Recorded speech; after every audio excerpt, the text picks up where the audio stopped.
15 दिन के टाइम पे इतनी भयानक मौत मरिएगा, इतनी भयानक की कोई हद नहीं। कहावत कहा जाता है कुत्ते की मौत मरेगा, कुत्ता जैसा भौंकने लगेंगे। पानी से आपको इतना डर लगेगा जिसका कोई हद नहीं। कोई हवा चलाने लगेगा, हवा से डर लगने लगेगा, अंधेरे से डर लगेगा, ब्रेन का नसों को काटने लगेंगे सब वहां पे।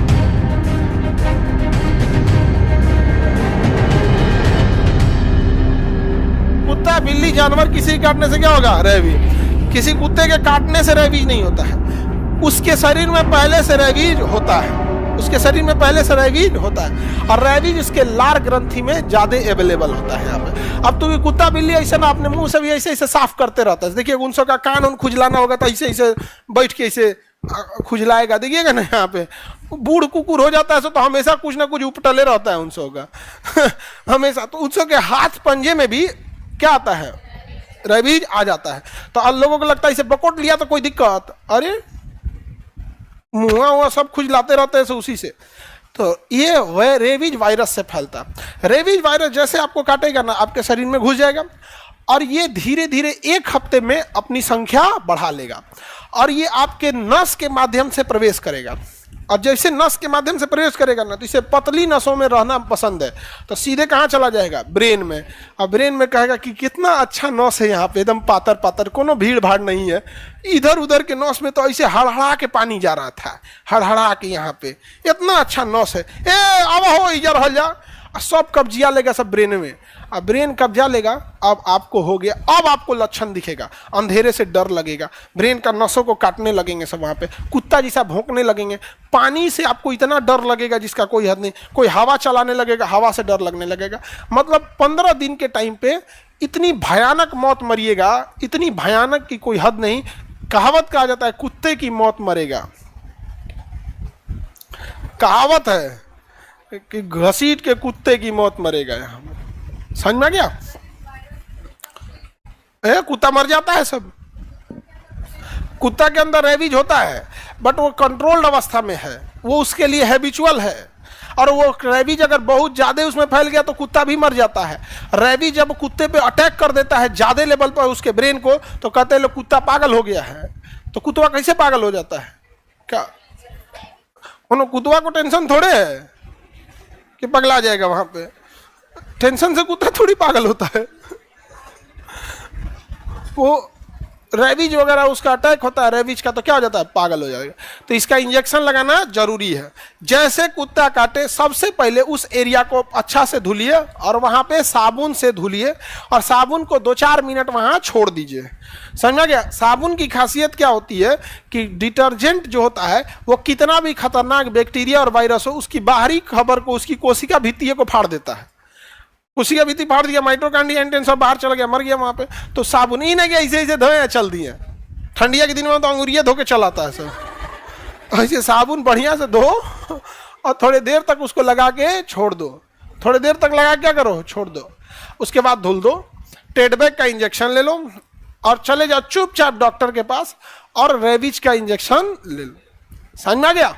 चुपचाप ले लो। रीजन क्या है कि सपोज जो कुत्ते ने आपको काटा है उसको रेबीज नहीं था, सपोज उसको रेबीज नहीं था, और आप इंजेक्शन ले लिए, तो क्या जाएगा आपका? 600-700 रुपये का इंजेक्शन लॉस होगा। यही ना, 1000-1500 कई इंजेक्शन लगते हैं, एगो 600-700 का नहीं आता, एक तो नॉर्मल आता होगा 200-250 का आता, उसके कई साइकिल लगते हैं। तो मान के चलिए आपका 1000-1500 रुपये का फाइनेंशियल लॉस होगा।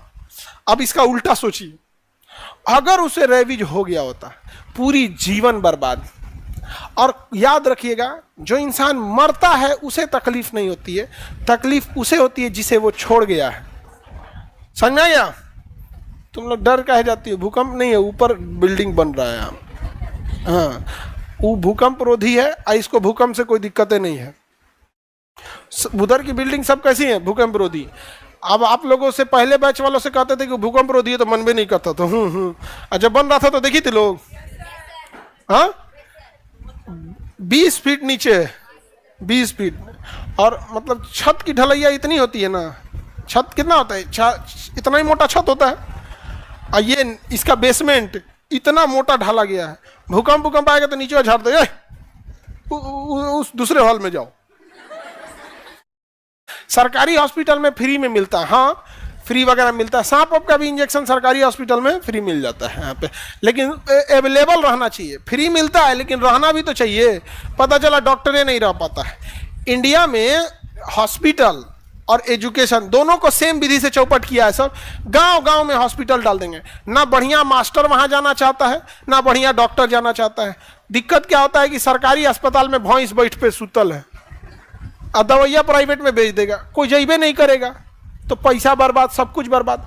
बेटर है कि आप अपने हर प्रखंड में बेहतरीन हॉस्पिटल खोलिए, सुपर स्पेशलिटी हॉस्पिटल, और एम्बुलेंस सिस्टम बढ़िया रखिए।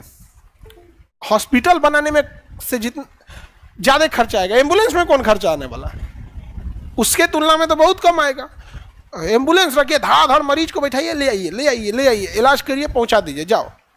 वैसे ही क्या है, एजुकेशन में भी है, हर प्रखंड लेवल पे एकदम बेहतरीन स्कूल हो, भर भर ले आइए, पढ़ा के पहुंचा दीजिए। बस में पकड़ ले आइए, अब पढ़ा के छोड़ दीजिए, जाओ। रवि समझ में आ गया? छोटे बच्चों को जब भी कुत्ता काटे तो उन्हें समझाना है कि बाबू शुरुआत में बता दोगे जिस दिन काटा है उसी दिन, तो एक टैबलेट से सही हो जाएगा, नहीं तो इंजेक्शन लेना पड़ेगा। छोटे बच्चों को झूठ बोल के समझाना जरूरी है, क्योंकि वो इंजेक्शन से बहुत डरते हैं, उस डरे बताएगा नहीं, फिर बेचारा मर जाएगा। समझ में आ रहा है? लड़की लोग, लड़का लोग, सब लोग को बचपन में अपना याद कीजिए ना, सुई लगाने के नाम पे एकदम आदमी हदस जाता था, अरे बाप रे बाप। अभी हो तो अब आप लोग अभी बड़ी नहीं न हुई है।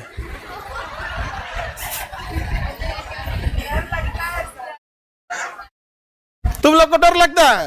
अरे डर क्या, पता है कि अब थोड़ा सा दर्द करेगा यहाँ पे, लेकिन जब वक्त के साथ दिमाग बड़ा होने लगता है ना, डर खत्म हो जाता है। लेकिन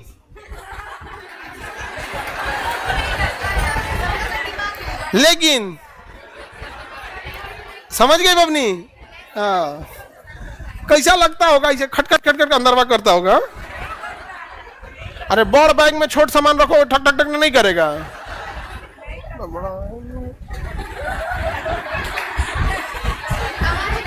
आवाज नहीं करता है, तब पूरे खाली है। आगे बढ़ते हैं।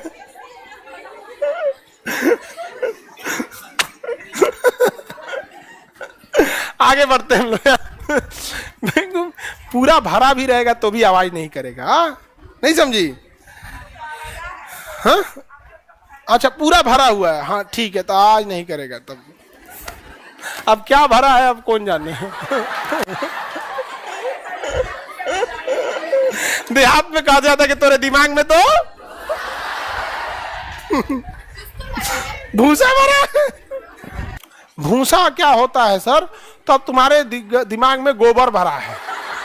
तुम्हें अगर भूसा नहीं पता है तो